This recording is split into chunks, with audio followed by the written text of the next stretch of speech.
All right.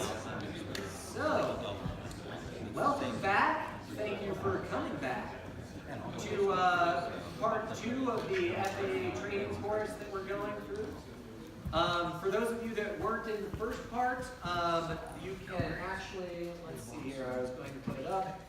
We're going to be making most of this stuff available online, so if you want to drop me a business card or shoot an email to me, we can get you all the stuff that you may have missed in the first presentation. That way, like I said, you can get a video, copy of these slides, all the extra FAA documentation, and some test questions as well that we can shoot you via email. So with that, we can dive right back into what we were talking about.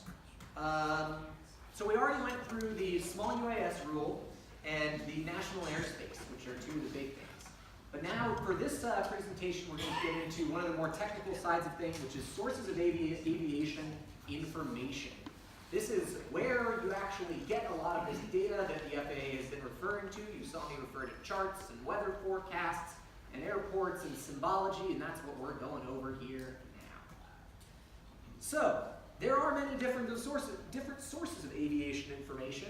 And in fact, in today's wonderful technical world, there are hundreds of them, many of them online, many of them via apps, which are honestly wonderful and super user-friendly, and we really strongly recommend them. But there are only a handful that are officially endorsed by the FAA, and those handful that are endorsed by the FAA are the ones that are going to be on the test. And because they're endorsed by the FAA, they're often a big pain to use, but, you know, life and government. So that's going to include aeronautical charts. Aeronautical charts, also known as VFR charts, which is what we're going to be talking about. VFR, strictly speaking, stands for Visual Flight Rules, which is a set of manned aviation rules for flying based on visual identification of aircraft as opposed to using radar. So VFR aeronautical charts. Aeronautical weather reports, which are going to be the FAA's official way of distributing weather information. Yes, weather.com or anything like it is just as good, but again, not officially endorsed. And NOTAMs and flight briefings. So where do you get those things like TFRs, your notices to airmen, and any other relevant information that might come from the FAA? We'll go over where to get those, what they look like from an official capacity. As with before, what I am going over is all of the stuff that will be on the test, and everything that I go over is totally testable by the FAA. That doesn't mean it's the right way to go about things. In fact, there are a lot simpler ways to go about things with the other apps that I referenced, but the ones that I am going over are the ones that will be on the test. Especially aeronautical charts. If I could say what will make up the bulk of the Part 107 test is going to be reading, interpreting, and pulling data off of aeronautical charts. So if you're in this session, great. That's going to get you the best chance of actually passing this test. So, this whole blob of stuff off to the right probably looks like it's written in Klingon or something similar at first glance. It's a staggering amount of information, but this is what a VFR chart looks like. These charts are used by manned pilots to plan and fly, and reading them is one of the most critical components of the test, like I mentioned. Brief bit of history, these charts have been around for just about as long as manned aviation has, especially since the 60s. And honestly, they're using about technology from that era. And when you were flying in the 60s, your way to understand where you were flying, what the rules of the airport were, who you talked to, you had a big giant book with all of these physical charts, and that's what you looked at. And that's where the legacy of this rule comes from. It's flying without any technology to actually support it. It's called Visual Flight Rules because it's based on being able to fly safely, navigate the national airspace safely, even without radios, without radar, without literally anything other than a propeller in your eyeball, and one of these charts. So we're actually going to go through all of this stuff in detail so that by the end of this session, you can look at this and actually identify the valuable information that is within here and answer the test questions, pulling stuff out of the VFR charts themselves. Questions to start out with? All right. So moving on, we're going to start with what is your absolute just cheat sheet for the entire test. You get, when you're taking the test, you get a booklet. The booklet has couple hundred pages of exhibits that could be referenced in the test, including a lot of these charts. But one of the most underused things is that there is a legend. I think it's exhibit number like 3 or 4 or something on the earlier side of the test that has this whole chart that actually decodes all of it. So you don't need to remember and memorize every single symbol. You don't need to remember and memorize what color refers to which classification of airspace, because you actually have this amazing chart reference tool with you on the test that they will give it to you. So that's the best way to do that. Hell, you could probably get a 50% on the test just by knowing that this exists and using this to try and figure out everything else on the test. So I'm just going to say this one more time. This chart, know it exists. It's so important.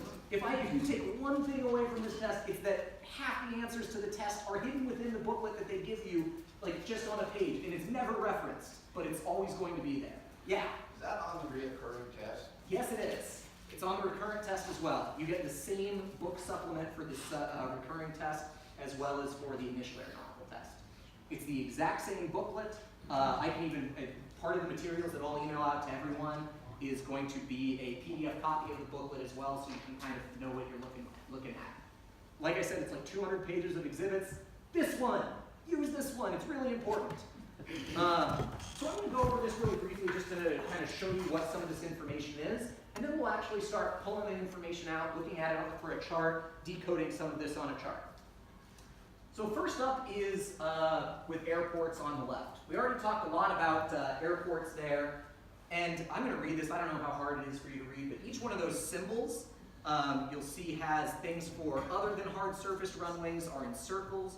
Hard surfaced runways with that are less than 8,069 feet in length, I have no idea why I use that number, are going to be within a circle. Your larger runways are going to actually show those tiny little symbols, which actually are like a little map of the airport themselves. It's another little kind of cheat sheet there. All of those little like symbols on there, that's actually what the runway layout looks like. If it's 2 parallel lines, it has 2 runways. If it's across like this, then it has 2 runways. And the angle that it's pointing is the angle that it's at in real life too. There's a lot of like really, really detailed information in these charts. So those are shown there. I'm even trying to look up because I'm forgetting now at this point.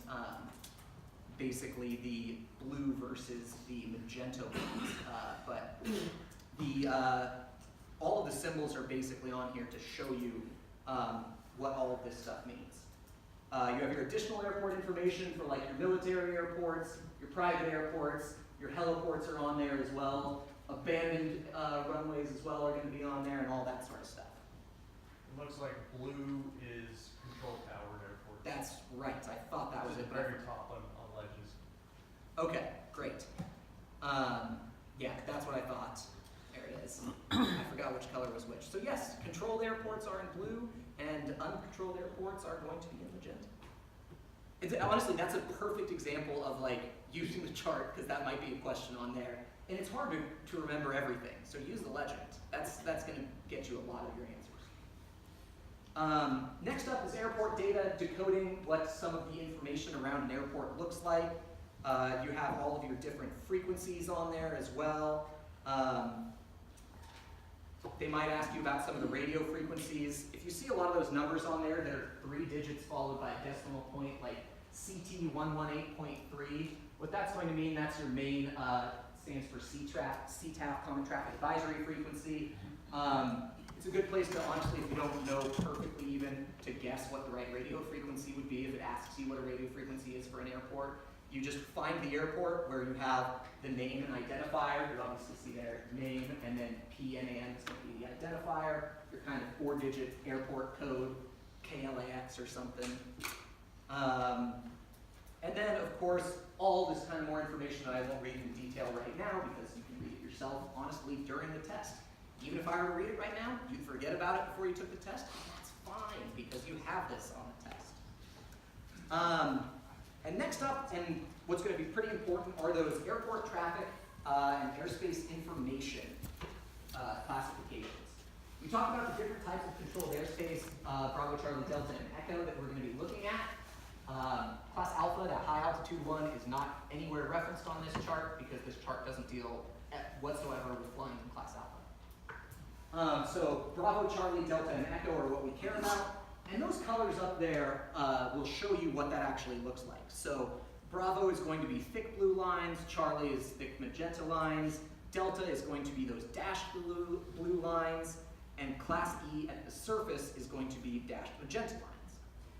Now, remember when we talked about airspace, there were, Class E was kind of confusing because it's like, yes, sometimes it starts at the surface, sometimes it starts at 700 feet, and sometimes it starts at 1,200 feet above the surface. Well, there are those three different classifications for Class E based on the different types there are. Dash magenta is Class E at the surface. That magenta kind of fade is Class E starting at 700 feet, and the blue fade is Class E starting at 1,200 feet. And wherever it is not referenced in Class E, and wherever it's not referenced to be any of those controlled airspace, it is Class G. Now there's that one little caveat too, that Class G goes up to 14,500 feet. Above 14,500 feet is always Class E airspace. You also have information about some of your kind of military routes on there, helicopter routes, military alert areas, all that sort of thing. And lastly, another one that's going to be on there a lot are those obstruction areas. Another one of those that I can just guarantee is going to be on the test that's always on there is, hey, find the obstruction at, that's approximately 2 miles east of this airport. What altitude does the control tower go, or does the lighted tower go up to? So you can see that there's symbols for obstructions with high intensity lights and that sort of thing. And they will have, you see that there are these two different elevation numbers on here. Absolutely going to be referenced on there as well. Elevation of the top above mean sea level, the height above ground, and a under construction reported thing. That's all totally the type of stuff that they're going to ask questions on. So referencing that chart, knowing, and you don't have to remember like, oh, which one's mean sea level, which one's above ground. Don't need to remember it, because you just reference the chart. I know this stuff pretty darn well, and I would absolutely reference the chart on all of those as well, just to make sure you get the question right. Questions on symbology? Can you guys read this okay up there? Okay, cool. So, already went through a lot of this, so I'll go through this a little bit quicker. Class A, not shown, 18,000 and up. Class B, thick blue lines. Class C, thick magenta. Class D, blue dashes. That 40 that's in a box, it's your ceiling of Class D airspace in hundreds of feet. So 40 means that it goes up to 4,000 above ground, which is typically a typical Class Charlie ceiling. Now, a minus ceiling value indicates surface up to, but not including that value. That means minus 40 would actually go up to 3,999 instead of 4,000. Why they are so nuanced about that 1 foot, beats me. But again, that's the type of question that they would love to needle you on the test. That there's a class delta that goes up to 4,000, and right next to it is a class delta that goes up to 3,999. So be aware that there might be a minus sign, and when you see that sort of thing, reference that chart. I'm going to be saying that again throughout this entire this section at least is referencing the chart because of how useful that information is for serving as a cheat sheet. So we talked about this. Now this might give you a little bit more just kind of context with what this looks like, right? That you're going to have those thick blue lines are going to be around this circle, and that circle. So 3 concentric rings of thick blue lines means that it's a Class Bravo airport.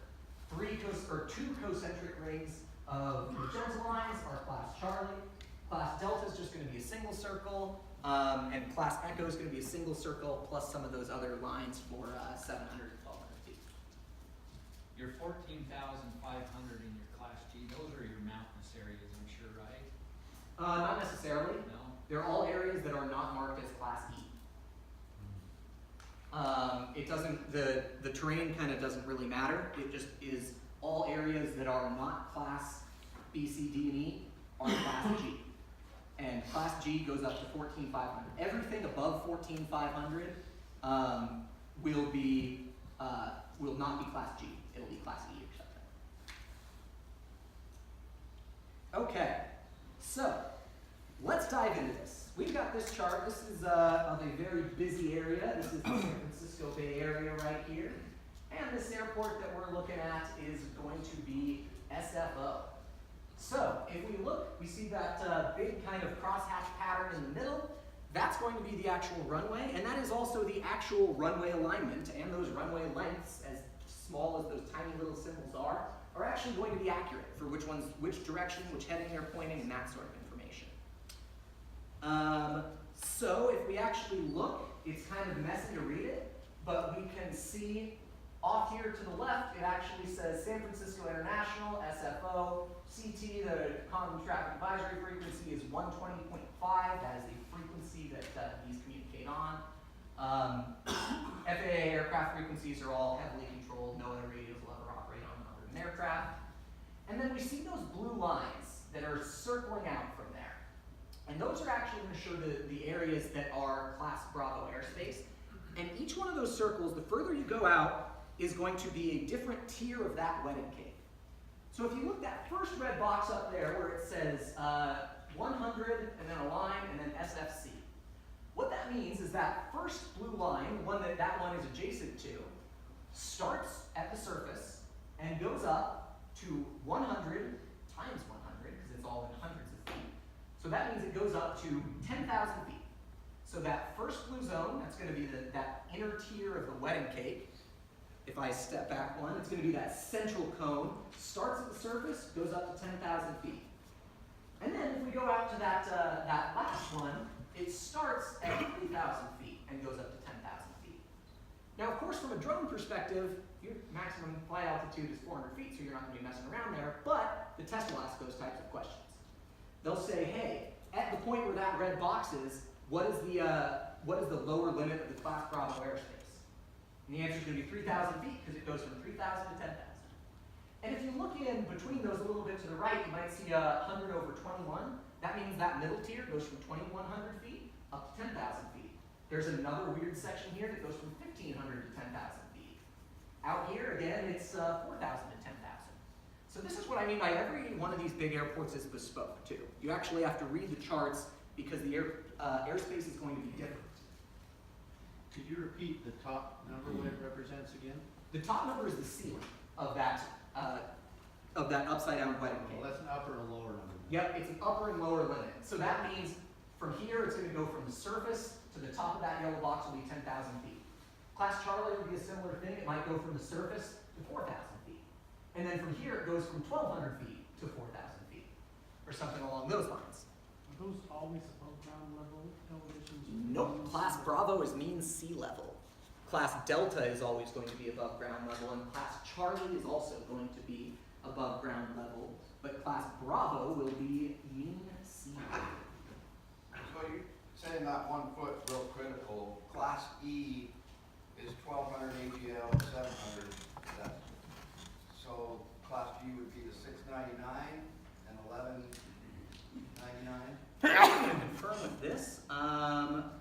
Class E airspace with floor 700 feet above the surface, so that means 700 is going to be inclusive in Class E, which is what I thought. So 700 is Class E, or 1,200 is Class E going up. Same thing with those Class Bravo. That will be an inclusive number for Class Bravo.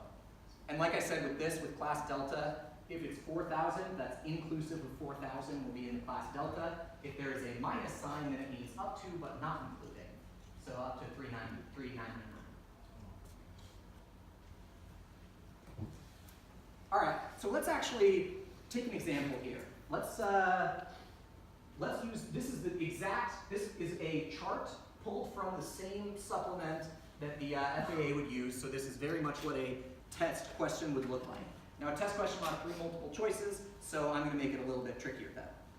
So let's say, at what altitude does Class Bravo airspace start in Area 1? So first we got to find our little Area 1. That's going to be right up there at the top. I'll give you guys just a second to look and see if you can come up with an answer in your head, and then I'll walk us through it.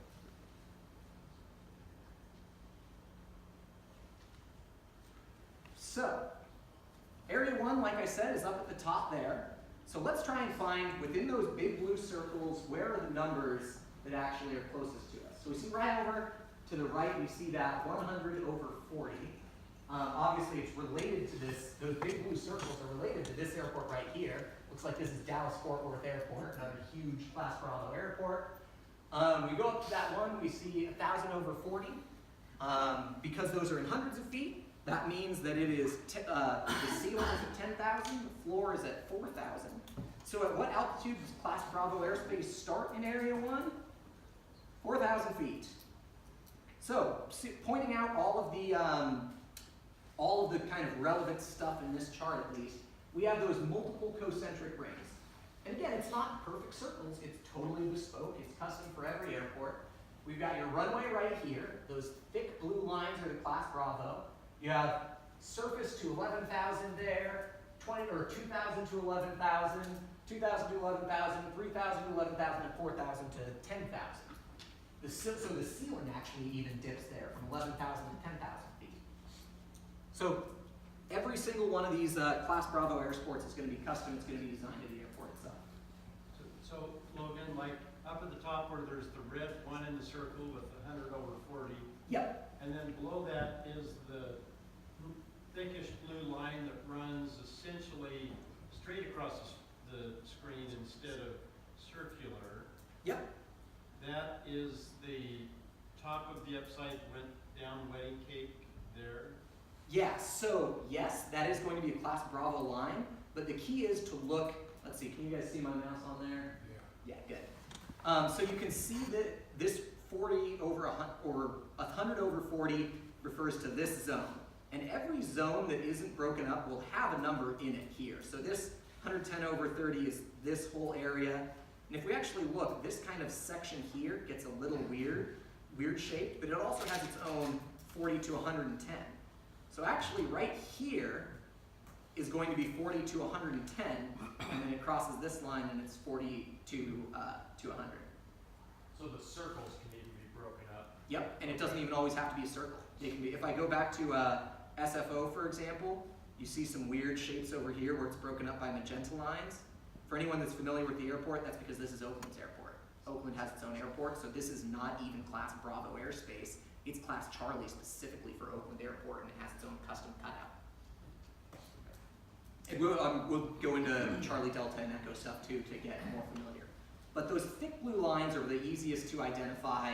They start with this, big airport in the center, and then thick blue lines radiating outward, usually in a circular pattern, but there are lots and lots of exceptions.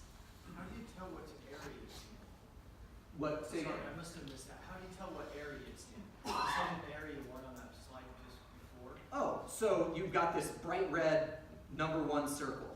and that's on the chart itself. These are actually going to be on the test supplements. So this number 1 circle right here wouldn't be on an actual honest live VFR chart, but on the test version of the chart it will. So that's the style that one of these test questions will reference. It'll say, look at section 5 on your map. What airport is at the center of the Class Bravo airspace for section 5 on your map?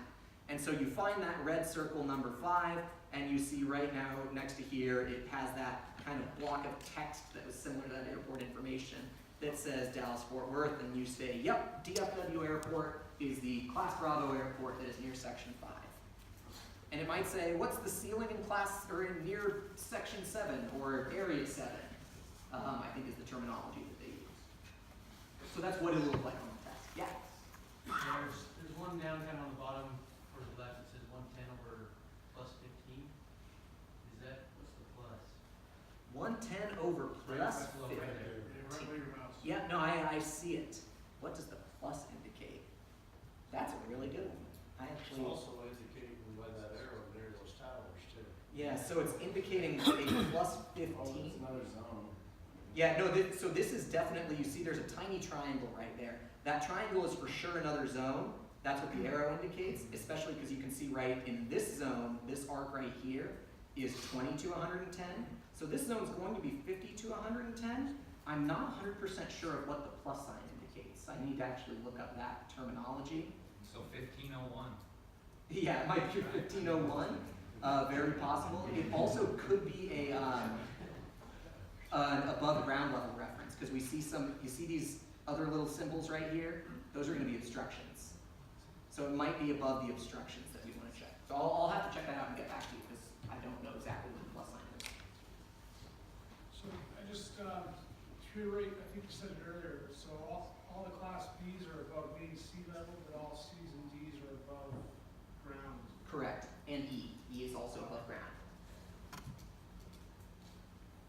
Is that because these are typically flown by more sophisticated planes that might be Yes. tracking to an absolute system? Yes. Okay. Class Bravo airspace, this won't be on the test. The operational restrictions for flying in Class B airspace are ridiculous. When I said, some of these charts are for, you can fly a 1960s era Cessna with no radio, no problem. Not in Class B airspace, you can't. You need transponders, you need radio, you need air traffic control permission, you need all kinds of craziness to fly in Class B airspace. They are for very sophisticated, very densely populated, very high traffic areas. Class B is only where you're seeing, like I said, you've heard of every Class B airspace, or every airport. If I mention it, you've heard of it. They're big, highly trafficked areas. So is Class B the outer ring? Like, where could you fly your drone on that page? So, that's a great question. Where can you fly your drone? So let's start, what's the, The lowest is 2,000, and we're never gonna go that high. So, the lowest is 2,000, we're never gonna go that high, so that means actually, in this area, where it's 2,000 to 110, you can fly your drone. Because below 2,000 feet is uncontrolled airspace.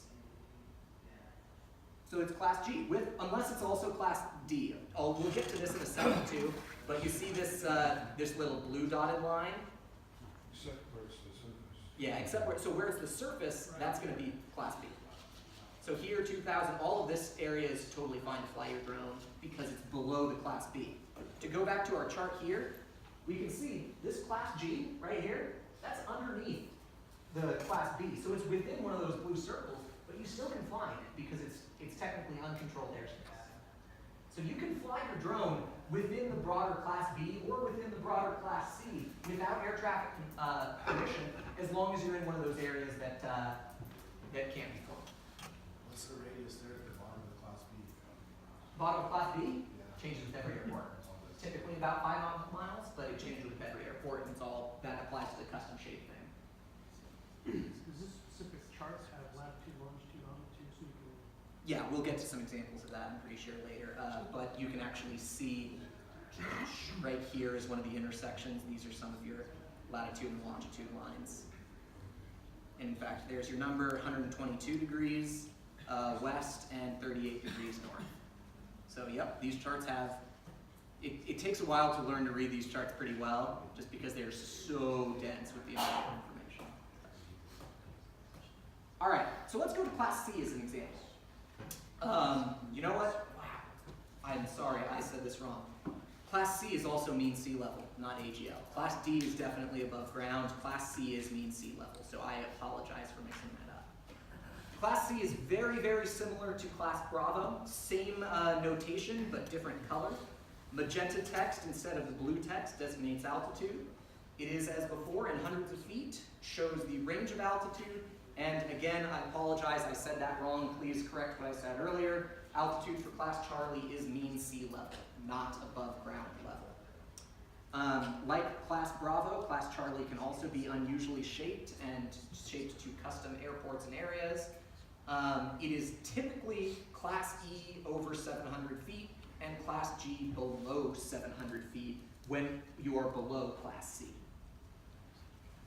So just to kind of show what that looks like, if we look, I'll use it on my computer, right here, if you're in this column of air, it actually is kind of a weird airspace classification because you're Class G at the ground up to 700 feet, Class E from 700 feet up to whatever the floor of that Class Charlie is, Class C up to the ceiling of Class Charlie, Class E again up to Class A.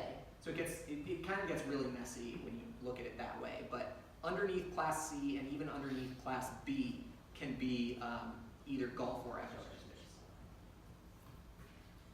So, diving right back in, it's very similar notation to Class B. All of the notation is going to be the same. All of the lines are going to be the same. It's just in magenta instead of blue. So that first box, you see those two magenta lines. They're not as big, so you're typically only going to see 2 tiers as opposed to 3 or 4. That first box from the surface up to 4,100 feet mean sea level, and then the next one is 1,300 to 4,100 feet mean sea level. All right, so let's take another example. So why don't everyone look at this one and think about this question for a second again. At what altitude does Class Charlie airspace start in Area 1?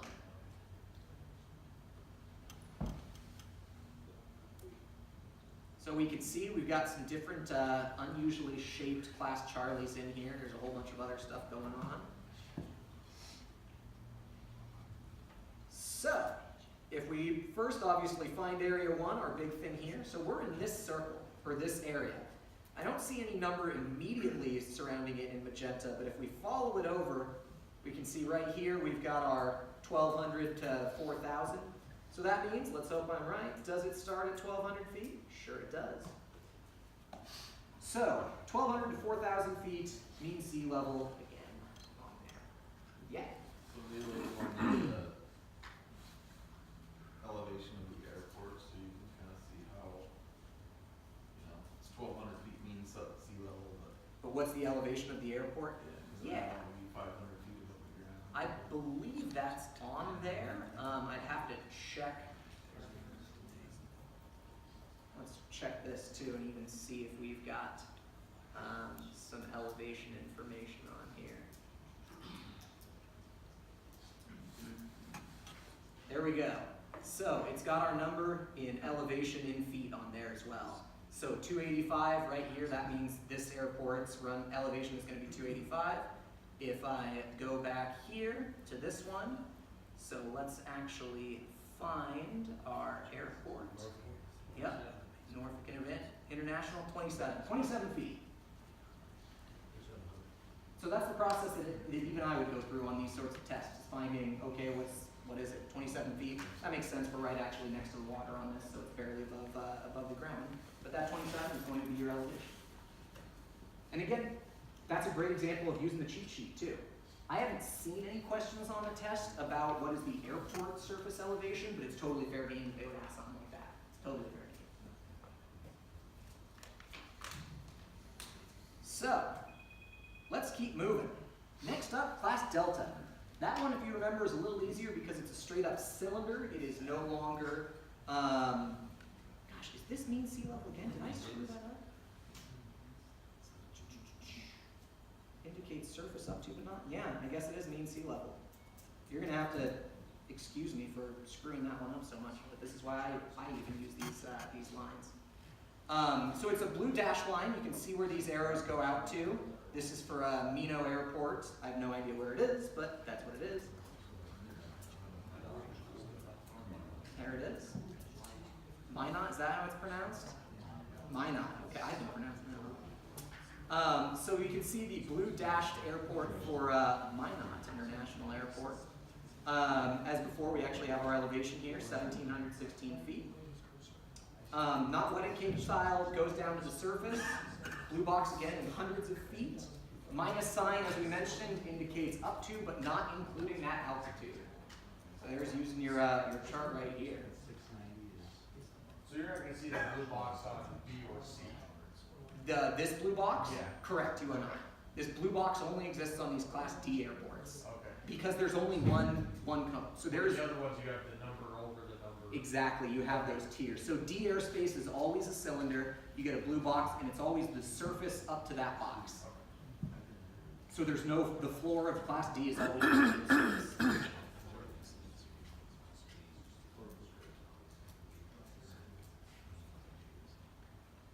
Let's try this for an example. So we're going to get a little bit trickier here without having the area to reference. So you might need to find airports by name on a VFR chart, so let's try this one. For Langley Air Force Base, which has airport code LFI, what is the range of Class D airspace?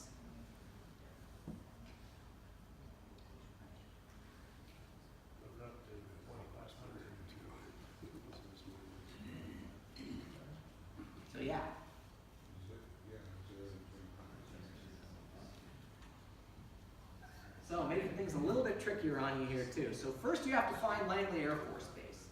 So we know it's a Class D airport. So what I would do is I'd actually start looking, okay, so we've actually got a few of these circles. It looks like we have 3 different Class D airports in this kind of general area here.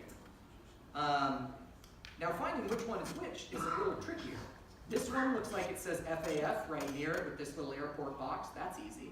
This one is a little trickier because you kind of have to follow that little dashed blue line to the airport box of information out here. And this one, we follow again a dashed blue line, and it says Langley AFB Air Force Base on LFI. So that means this is the one that's going to be Langley Air Force Base. And what's the range of Class D? Someone said 2,500, which is correct. And then the other question is, where does it start? Surface, exactly. Yep, so it starts from the surface up to 2,500. So that's your Langley Air Force Base. It has that little dash line to find it. Of course, with this one, all 3 of these airports are going to be surfaced to 2,500, but that might not always be the case. Heck, you might see one of those little tricky minus signs in there as well. So is Class B generally always surface to ceiling? Yes, Class D is not generally, that is an absolutely, always surface to ceiling. I'll go back to this thing real quick. Yeah. So yeah, B sometimes has a range, Charlie sometimes has a range, Delta, always surface up to a limit. It's usually approximately a cylinder. It sometimes has its own cutouts too, where it's not a perfect cylinder. It might bump up against, actually that one we were using is a good example. If you look here, this one's a cylinder, this one isn't. It has that little kind of crescent cutout, little Pac-Man shape almost. So they can have their own custom shapes too, but it's always going to be surface to ceiling for Class Delta. Is that just because they overlap? Is that why that is? And they're both, you know, 2,500? That's why it is in this case, but the FAA can do whatever the heck they want. They can say, oh, there's a national park that we don't want you flying over. Or heck, there's a bunch of houses where people spent a lot of money and they complained enough to the FAA that they got the FAA to rewrite the sectional zone, so they got it cut out, and that keeps commercial air traffic somewhere else. It could be any reason. And you don't have to know the reason, right? Like, it's all about reading the charts on this sort of thing. Is there any way to know, because looking at that picture, say you were going to fly a project right at the edge of that, how would you know if you're going to cross into that or not? So, FAA hat off, business practical hat on, you'd use a different tool. The VFR charts are not very precise. I mean, the width of that line is easily a couple hundred feet on the ground or something. There are other charts and online charts that are much more precise that you can just overlay on Google Earth and see where it goes down to a foot. As far as the test goes, they're not going to say, like, right on the line and try and trick you. That's not their style of trick, is by saying, like, oh, is it within the line or is it not? They have their other types of tricks about the minus signs and such, but whether or not you're like, you know, if you know you're flying on the tip of this little island here and you need to know if you're crossing over, this is the wrong tool. You use a more precise chart. All right, next up, Class E. So we've got a couple different types of Class E. There's Class E to the surface, which is going to be the magenta line. There's Class E that is your faded, kind of hazy magenta line that starts at 700 above ground, and Class E that starts at 1200, which is your blue faded one. So if we look actually at this airport here, so pulling this up, we have a French word that I didn't take French in high school, so I'm not going to even try and pronounce that one. And so you've got this dashed line right here, which means Class E to the surface. And then you've got this, this kind of faded magenta one, which means that at this point, Class E starts at 700 feet and above. And if we remember from where we were talking earlier, outside of those areas where it's not listed as Class E starts at 14,500 feet. What's the blue circle? This blue circle, that's going to be a navigational compass. I can look it up on again, I want to re-look it up on the chart to just be sure, but there's a lot of information. So we've got these magenta lines, faded magenta things. So let's actually go in and try this with an example too. So let's start with, at what altitude does Class E start at Area 2? So let's go with here and take a quick look at that. And then obviously the follow-on questions, is this above ground or above sea level? And what's the upper bound of Class E airspace? It starts at 700 feet. Yep, so it starts at 700 because we're in there. And above ground or above sea? Is 17,999. That's the upper bound is 17,999. And so the lower bound, 700 feet, is that above ground or above sea level? Above ground. Surface, yep. And then the upper bound is 17,999, and that one is mean sea level.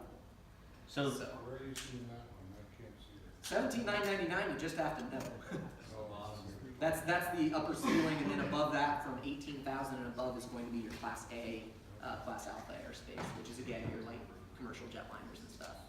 Is the upper bound of V always 17,999 unless it's under one of the? Yes, it is all. So let me go back. Of the B or C. Let's go back to this one. The upper bound of Class E, and even look, most of those Class Bravos, if you remember, they stop at 10,000 feet. So it's Class E then from 10,000 up to 17,999, or 11,000 to 17,999. Class A is the simplest in terms of what it is. Literally everything in the entire planet, actually, because of the way that international airspace stuff works, everything 18,000 feet and up is Class A airspace.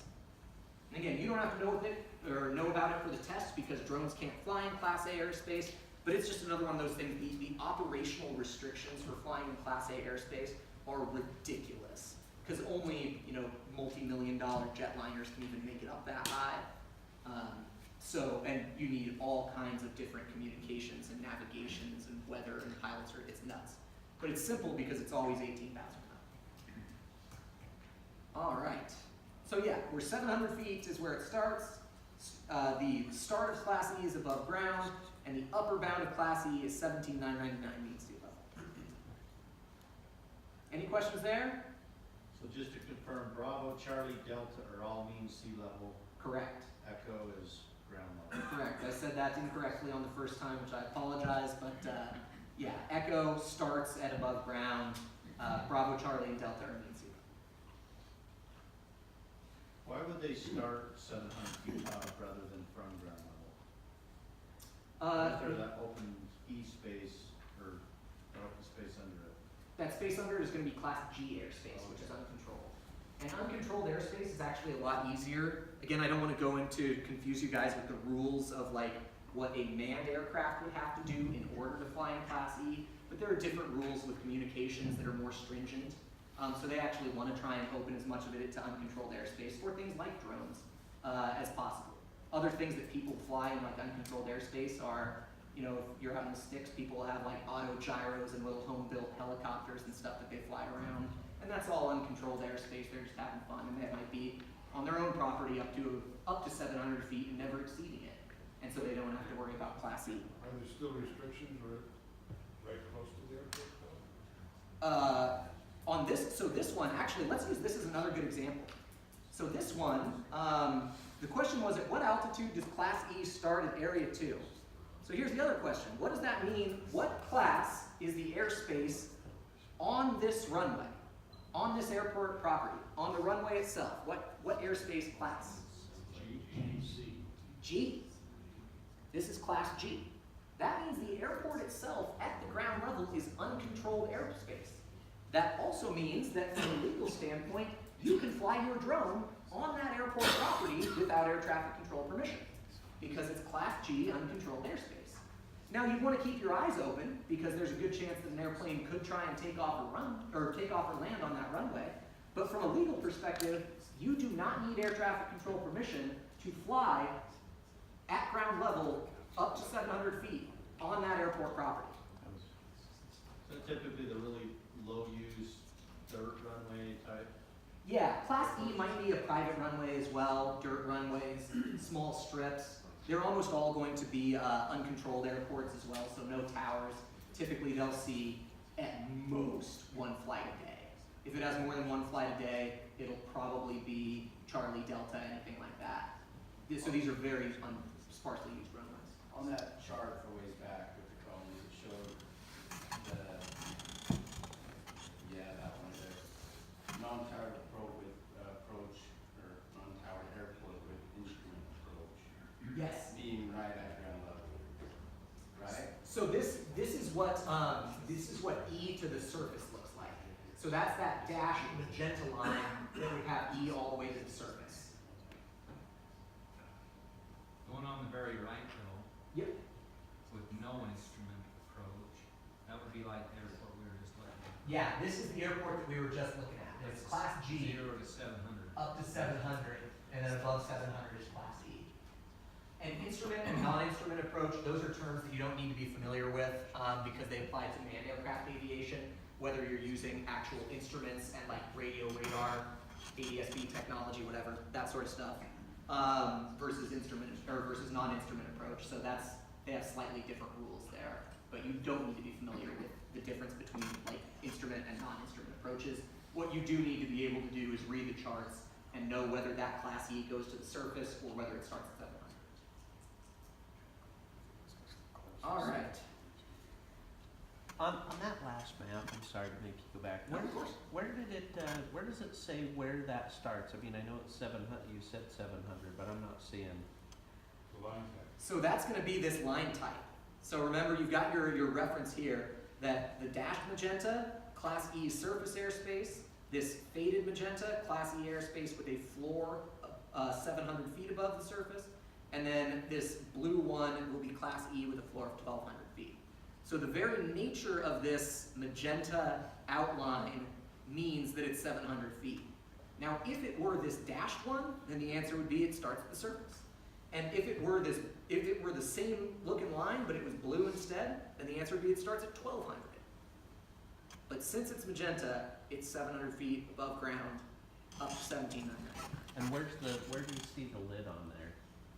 So again, that's just one of those things you have to know. That's not listed on the chart. Class E always stops at 17,999, and that's when Class Alpha starts at 18,000. Is there a number on there that gives you a quick reference to the radius of that circle? Nope, and you don't need to know it either. There are going to be, these are all super zoomed in versions of the chart too, because the full charts are like the size of this wall or something. They have their own legends and scales and stuff if you needed to do that. All right, so just kind of reviewing this, if I haven't said it enough, always use that legend. You will have it during the exam. The details, again, I'm so sorry I screwed that up. I'll blame it on, as the introduction said, I had a baby just a couple months ago, so I'm very sleep deprived. So all values are at mean sea level, except for Class E, which is above surface / above ground level, same difference there. And the ceiling of Class D can have a minus sign, which indicates up to, but not including the value. All right. I'm going to blast through a little more of this, and we've got more stuff later today. I know there's a lot of really detailed information here. Much of the information about airports you find on the legend. Airports with control towers are shown in blue. Again, it even said that on the airport legend as we referred to. Airports with no control towers are shown in magenta, and private airports are shown with an R. All of these questions, I would say, don't try and bother trying to commit this stuff to memory. Use your chart, that's the best way to do it. There will be questions about, does this airport have a control tower or not? Well, look at the color, look at the chart, and then you'll be able to find that one out. Airport data, we already talked about some of this. CT means control tower. You're gonna have your radio frequency. CTAF, Common Traffic Advisory frequency, is going to be your radio number that you actually need to worry about. This is just, again, using that legend to kind of decode some of this airport data. It's next to these airports, it's these blocks of text, that sort of thing. So next to Dallas Fort Worth, there was 4 of those. Does that mean there's 4 different radio frequencies for Dallas Fort Worth? Oh, there are going to be more than that too. Oh, okay. Yeah, so as you can see, it has a ton of different radio frequencies. And the reason behind that is because it has a whole bunch of traffic. It has so much air traffic that it would not be able to fit on a single frequency. And this is all, you don't need to know a lot of that detail because oftentimes when you're on approach, when you're like 30 miles out, they'll tell you which radio frequency to go into. That's if you're actually piloting the plane. Okay. Back to that. So the C, there's actually a little symbol, it's kind of hidden here. That's your CTAF, Common Traffic Advisory Frequency. That's what untowered radio communications go over, that Common Traffic Advisory Frequency. So if there's ever a question about, hey, you know, untowered airport, what frequency are they listening to? It's going to be that CTAF. You can get that number there. So let's try this. For Sandpoint Airport, SZT, what is the CTAF frequency? Let's try this out.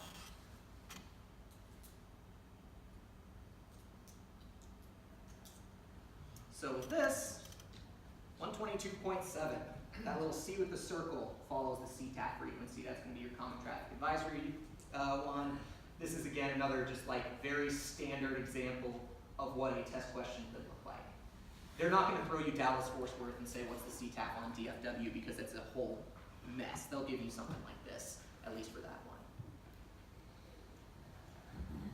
one. So reading airport data, not crazy. Obstructions, we talked about this a little bit earlier. As usual, much of it comes from the legend.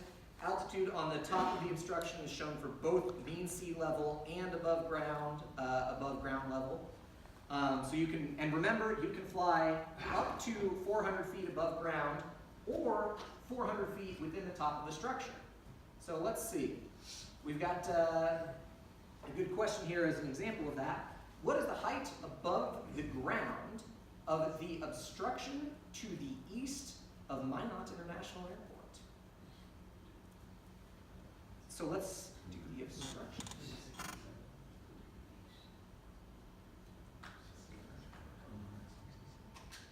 This is another one that this is a very common question. They won't always give you the zones and say area 1. They'll say, hey, to the east of the airport, find the obstruction. So we got the airport right here. We head off to the east. We see some instruction right here. Looks like it's 203 feet above ground, up to 1767, and it's under construction. So what's the height above ground for that one? The answer is going to be 203. And what's the highest you can legally fly your UAS? 603. Because you can fly 400 feet directly above the top of that. Number in parentheses is above ground, and yeah, you're allowed to fly 400 feet above any obstruction. Practically speaking, this would be a real kind of mess if you were trying to plan a mission like this, but again, this is a very common type of question on the test, is asking what your height above ground is. So if you wanted to get a good photo for something and you need to get higher than 400, you could go find a power pole, one of those tall ones, and get up above that. Get an extra 20 or 30 feet off of a power pole, Well, absolutely. I'm thinking those big tall ones, they're like those big metal ones. Strictly speaking, yep. Okay. Yeah, you can do that. And that number 1767, that's the top of the tower above mean sea level, correct? Bingo, yep. Elevation of the top above mean sea level. They're usually pretty good with these legends about being very specific with what they say. All right, now we're going to go to what I think is, quite frankly, the most miserable part of the entire test, which is aeronautical weather briefings. Aviation weather comes from a number of sources, but it is presented in a standardized international format. It's not. Even real pilots don't use this stuff anymore because it's miserable. It is very difficult to read, but we will cover most but not all of the information needed to decode this. This is one of the sections where I could truly spend 3 hours talking about nothing but decoding weather briefings and still probably not cover everything, because the number of different codes there are is just so enormous that what you really want is to try to have a basic understanding of the structure and do your best on these sorts of questions. I think the full decoding chart by itself of just codes that can be used in this is something like 7 or 8 pages long. But this mess of just miserable text below is what a international format standard weather briefing looks like. Let's break this up into every single different individual component and we can actually talk about it. So, these different sections, it starts with a type of report, meteorological report or something else. A station identifier, that's typically going to be an airport or something like that. GGG, KGGG would be an airport code. The next one that ends with a Z is going to be your date and time. The Z is going to stand for Zulu time, which is the same as Greenwich Mean Time. So airplanes, because they cross time zones so much, always report everything on Zulu time so that there aren't any time zones. A modifier, if there is one on it. There will be wind reports. There will be information about visibility, random weather conditions as well, sky conditions, temperature and dew point, an altimeter pressure settings, and any other additional remarks. So, let's dive right into all of this stuff.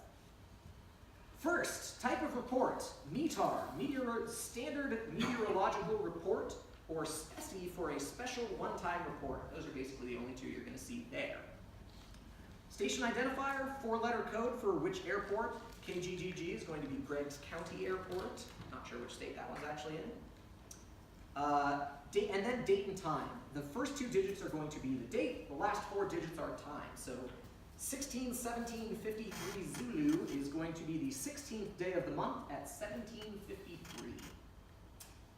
And like I said, Zulu time is universal coordinated time instead of any local time zone. That's how all aviation stuff is going to be in Zulu time, like I said. Next up, our modifier. This says whether the report is automated, which a lot of this stuff is just like read and written by robots, or corrected. And then wind. Wind is another tricky one. It's reported in 5 digits. The first 3 are going to be the true direction, not magnetic direction, of the wind's heading. So 140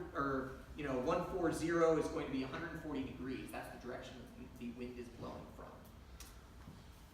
The next 2 digits are going to be the speed in knots. So 14021 means the wind is blowing at 140 degrees at 21 knots. And lastly, there's a G26KT. That means that if the wind is gusting, what it is gusting at in knots. Gosh, I know, I honestly even feel bad reading this stuff to you because I know how tricky this sort of thing can be. This is the most miserable type of like, please study this in the 10 minutes before you go into the test and then forget it immediately afterwards. No pilot ever needs to know this stuff. All of the decoding is done automatically and all of the apps and real-world weather systems are way better than this. So is 140 degrees that way the wind's blowing or the way it comes from? Oh gosh. I honestly don't even remember. Your statement said the wind is blowing. Yeah, I think it is the direction the wind is blowing. So it is going towards that direction of 140 degrees. And it's a surveyor would call it an azimuth, but it starts at 0 at true north. Yes. And then goes around. Yeah, exactly. And again, this is true direction, not magnetic direction as well. Do they have a legend of this in the test? You have to Nope. memorize this. Nope. You have to memorize this. This is the hardest part. And if I could give you just some like test taking advice for this, do your best and just give up the fact that you're gonna lose. You might miss 1 or 2 questions on weather. It sucks. And they don't even, if you're taking the recurrent knowledge test, you don't even need to know this. They were able to take it off on that one. I don't have any tricks for it. Like I said, the full decoding legend of like what some of those weather conditions are that I'll get into, it's pages and pages and pages long. No one knows all this stuff. But wind is pretty easy. Date and time, the airport station identifier are also pretty easy. Visibility listed in statute miles. So in this case, 3/4 statute miles means that you've got a visibility of 3/4 of a mile. It is the greatest horizontal distance at which prominent objects can be viewed with the naked eye. Moving forward a little bit. Weather condition. This one here, just some of those different qualifiers out there. This is also not even a complete table of the different qualifiers that you can have. And again, unfortunately, no, this is not going to have a reference chart that you get to take with you on the test. So reading this one, the plus means that it's a qualifier for heavy. TS, some of them you can kind of guess based on them, like TSRA, thunderstorms, rain. Why BR is mist? No clue. That's the type of thing that even I would probably miss that one on a question. It's like, what does BR mean? It means mist. There usually aren't too many questions about the weather conditions on an airport, but That's what it means. So if you want to take the time to memorize all of this, by all means, if you're a perfectionist that must get 100% on the exam, then yes, you're going to need to remember that, PY means that there is going to be spray, and, FC means funnel clouds and stuff. So it's really tricky. This is, the weather decoding is far and away the most difficult component of the test. By a lot, by a long shot. How many questions would you say around the test? Usually just a few. 2 or 3 or something? Yeah. It's random, so I think it could be as many as 5 or something, but usually some of them you can stumble your way through pretty easily, like, what airport is writing this weather condition? Well, I think we've got a couple sample questions in here as well. So sky condition describes clouds followed by altitude in hundreds of feet above the ground. So what this one means, again, you have all of your different just abbreviations. So broken clouds at 800 feet, overcast clouds at 1,200 feet, and they are cumulonimbus, which is CB, and TCU would be towering cumulus clouds. It's, really hard to remember exactly what this is. Ceiling is the lowest layer of clouds that are broken or overcast. From a definition standpoint, broken clouds means that 5/8 to 7/8 of the sky are covered in clouds, and overcast is when the entire sky is covered. The reason that you have multiple different sky conditions as well is because obviously clouds can come in multiple layers. There can be a cloud layer at 1,000 feet, totally different cloud layer at 10,000 feet, and a totally different cloud layer at 30,000 feet. If you ever look out the window flying on commercial airliners, you can sometimes see that. It's very pretty and miserable to put into aviation weather format. Just a stupid side note, Google told me VR is missed because in French it means broom. Hey, there you go. There you go. Learn something new every day. Bothered me all day, so. Now find out why PO means sand worlds. I have no idea. You have to do that. Next up, temperature and dew point. That one should be pretty easy. It's just 2 numbers with a slash in between them. Given in degrees Celsius, FAA is kind of annoying that they split stuff between imperial and metric system. Temperature below 0 are preceded with an M to indicate minus, not a minus sign, which of course means 1 foot below ceiling. Weird. So temperature and dew point, 18 degrees is what temperature is, 17 degrees is where dew will form in this case. And lastly is the altimeter, or not lastly, second to last is the altimeter setting, which is basically the air density pressure at the surface of an airport, which is reported in inches of mercury, always preceded by the letter A. So it actually is what you would set your altimeter to in your aircraft so that you are aligned with the same air density altitude as the weather reports on the ground to make sure that you know where the runway is. But for the test standard, what you would need to do is, the question might be something on, with this aviation weather report, what's your altimeter setting? And the answer is 29.70, 2970. Rising or falling pressure may also be denoted in the remarks section as pressure rapidly rising, or pressure rising rapidly, or pressure falling rapidly, PRESRR, and that sort of thing. Remarks have their own whole page of decoding stuff as well, always begin with RMK. They may include additional information about wind data, visibility, beginning and ending times, pressure, blah, blah, blah. An example of a obnoxiously difficult one to understand, OCNL LTGI CCG, which of course means there is occasional lighting in the clouds from the cloud to the ground. That's the type of stuff where honestly I can't give you good advice for how to be able to pass that test. I wish I could. It would truly take a whole day's course just to go through the every nuance of that weather. It sucks, I'm sorry. Basically every Part 107 pilot in the entire country has managed to pass this test without memorizing all of this stuff. So don't worry too much. Weather reports, they exist. You're probably going to get a few of them wrong, but that's not the end of the world. So this one, just kind of summarizing with this weather report, Standard meteorological report, KGGG airport, 16th day at 17:53 Zulu time. It was automated. Winds 140 degrees at 21 knots, gusting at 26 knots, 3/4 of a mile visibility, with heavy thunderstorms and rain with mist. Broken clouds at 800 feet, overcast clouds at 1,200 feet with cumulonimbus clouds. Temperature 18 degrees, dew point 17, altimeter setting 29.70 inches of mercury with the pressure falling rapidly. Let's try this one more time. This will be the last one that we actually go over. So, take 2 seconds to read through this one, and let's see if we can figure out some of the basics on it.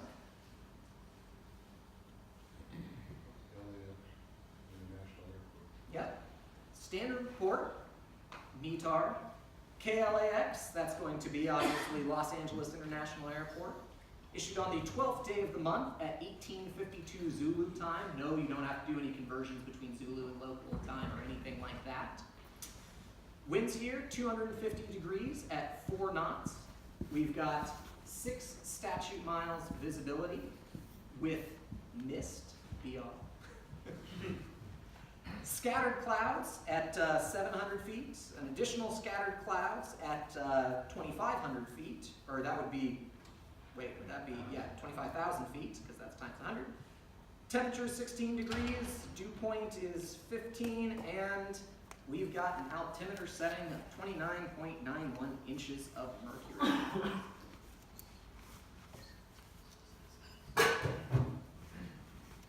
So, to sum it up, yeah, weather sucks. Sorry. When you're actually flying in the real world, you can use real world weather forecasts.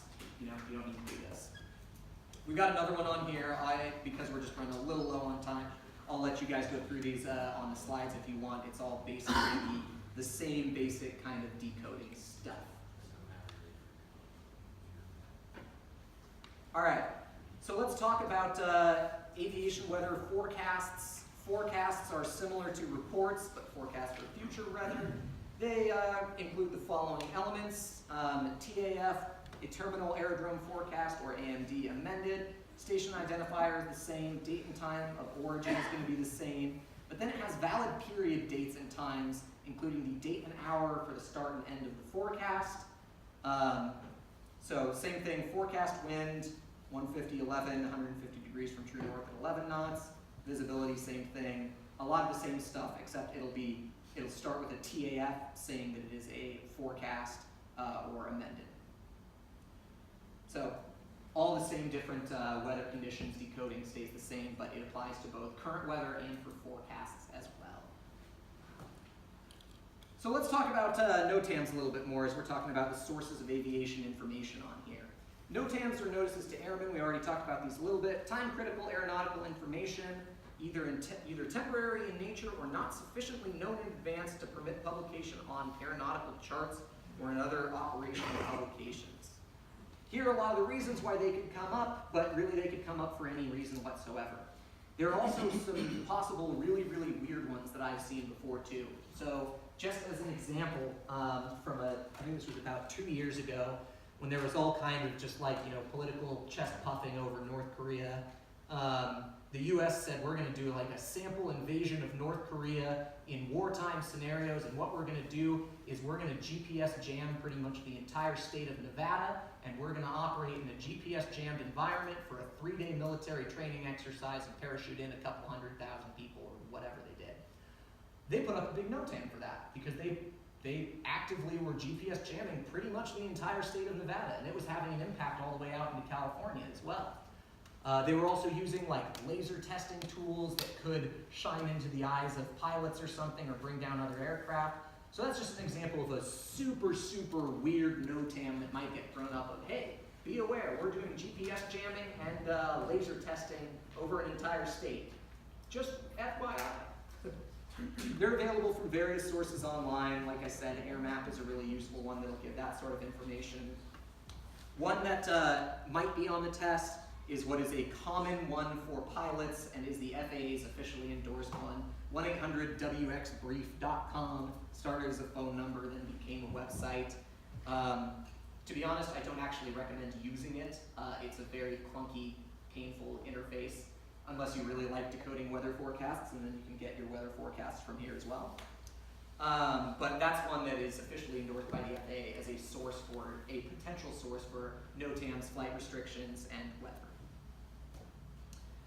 All right, we've got a couple of minutes to lunch, and I know I kind of briefed over that really quick, so let's actually go over this last weather report just to give you guys a little bit more practice before we break, and I'll let you guys eat, and then you can throw something at me for putting you through all this misery. Thank you for putting up with it, by the way. I know this is really annoying stuff. So, bless you. This one is going to be basically the same as all the other ones, so let's just kind of go through it individually. METAR KINK standard report for INK Airport, which is in Winkler County, Texas. Time, 6 digits, 12th day of the month, 1845 Zulu time. We've got winds at 110 degrees from true north at a speed of 12 knots, gusting at 18. 15 statute mile visibility. SKC means sky is clear. Temperature is 25 degrees with a dew point of 17, and the altimeter setting is 30.00 inches of mercury. All right. So with that, I'll let us break so you guys can go get some lunch.